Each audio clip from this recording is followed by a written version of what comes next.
Your obvious huge tonight, 25 and 15, and you had to feel great tonight. It was a good win for me and my team.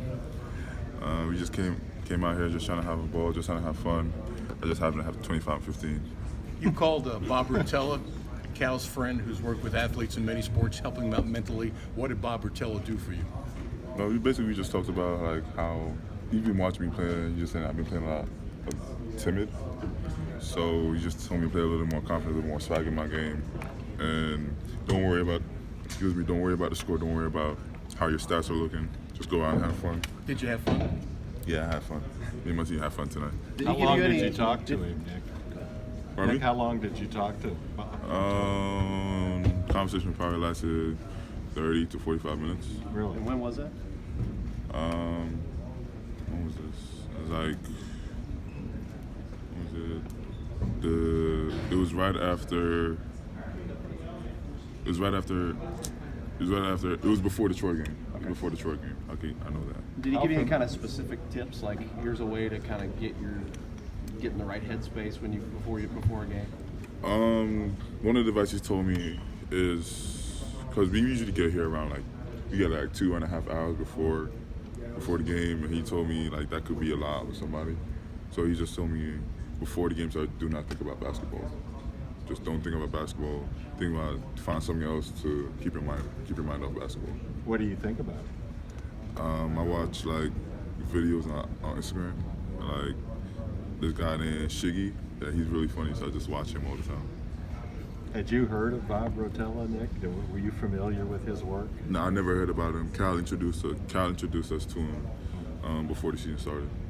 What about the on-the-court work you done? Cal said also a lot of work with Kenny Payne. What specific things? What's been the biggest focus in terms of your actual game that you've been putting in?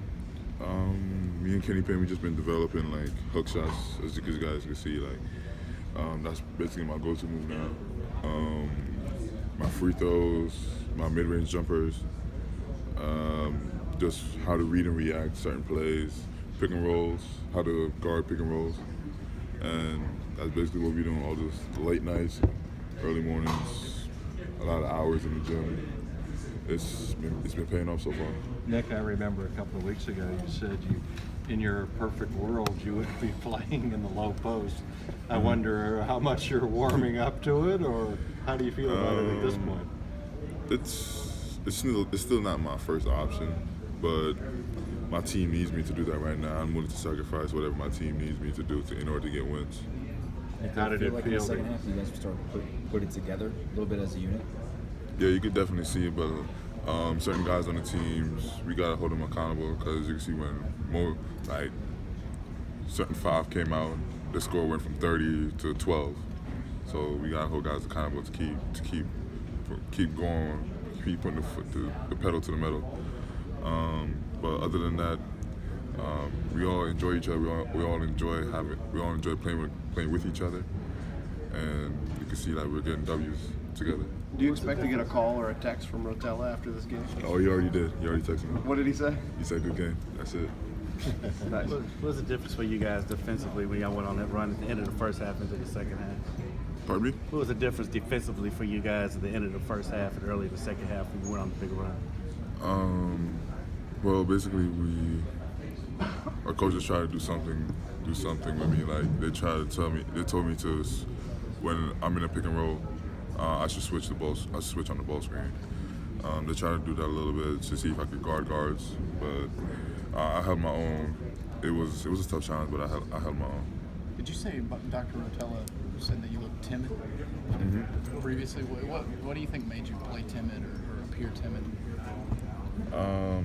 I don't know what it was, but it probably was that I had a lot. I was just thinking about too much. It's a lot for a guy to just come in from high school and just take on a college role like that. Especially being a starter, especially at Kentucky. So yeah, you can see it was probably overwhelming. But I wouldn't say it was overwhelming for me, but it happens. So it happens to everybody. Just trying to do too much too soon? Yeah, he said I was trying to do too much too soon. And just says, just don't worry about it. Just play your game. And whatever happens, happens. If it's meant to be good for you, it'll be good for you. If it's not going to be good for you, it's not going to be good for you. Thanks, man. what did you do with your mental approach to kind of, follow what he was advising you to do? Well, his advice to me was to just not think about basketball because we usually get here for like 2.5 hours before games. So his approach, his thought to me was find something that's not involved in basketball. And what was that? I watched these IG videos of this guy named Shiggy. Yeah, he's a really funny dude. But I would just watch it for at least like an hour. And just like all the skits that he does. I know you've answered it already, but what was working for you tonight, and how confident were you that everything was going to go in? Yeah, well, my teammates try to put me in the right positions to get my points. But my game, I go for rebounds. Like if I'm getting a lot of rebounds during the game, I'm probably going to have a good game. Did you feel like you were in the zone early? I mean, you only missed one shot all night. That's it. One shot. Well, Quade and Shea put me in the right positions. Quade threw me a lob in the beginning of the game. That kind of got me rolling, and then I started getting a little bit of rebounds, offensive and defensive rebounds. So that kind of got me going too. Do you like playing zone? Do I like playing zone? Not really. It's not something that people do in the NBA. It's not where I try to get my defensive level to. But it's in college. If it's what we need to do to win, then I guess I have to do it. The defensive attitude you guys had late in the first half, early second half changed the game. How much did Cal undress you guys at the half and late in the first half? Well, he basically said like they're getting too many threes, so we have to drive them off the three-point line, try to close out with high hands, and if the guy beats us, we should all scramble, try to help each other from them getting in the lane, and then scramble again to the three-point line so that they don't have as many threes as they did in the first half. Is this team getting comfortable with playing from behind? You guys get behind earlier today. I mean, they go on a like 9-10-0 run, whatever. You get behind and then you start to rally and play. I don't think we said we're comfortable getting behind. I just think that we're not coming out with enough energy in the first couple of minutes. It gotta take time for us. But like at the same time, teams come out with their all in the first couple of minutes, and then you can see like it starts to go down. Like they lose energy. All their shots are not falling as they were in the first couple of minutes. What do you think of Shea's performance tonight? Oh, Shea? Damn. You saw that dunk that he had? Mm-hmm. Yeah, that was something crazy. Were you playing at that point, or were you on the bench? No, I was on the bench. Yeah, it was pretty good. Yeah, it was pretty Does he do that in amazing. practice much, or is that something you didn't expect him to do? I didn't expect him. I thought he was gonna lay it up, but he dunked on somebody. I didn't expect that from him. Cal has mentioned that you guys have not had a lot of time to practice because it's been game, day off. Over the next 5-6 days, you guys are gonna have a lot of practice time, I assume, right?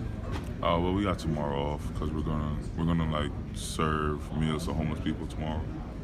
So I guess Friday we're going back in the gym, and Saturday we're going back in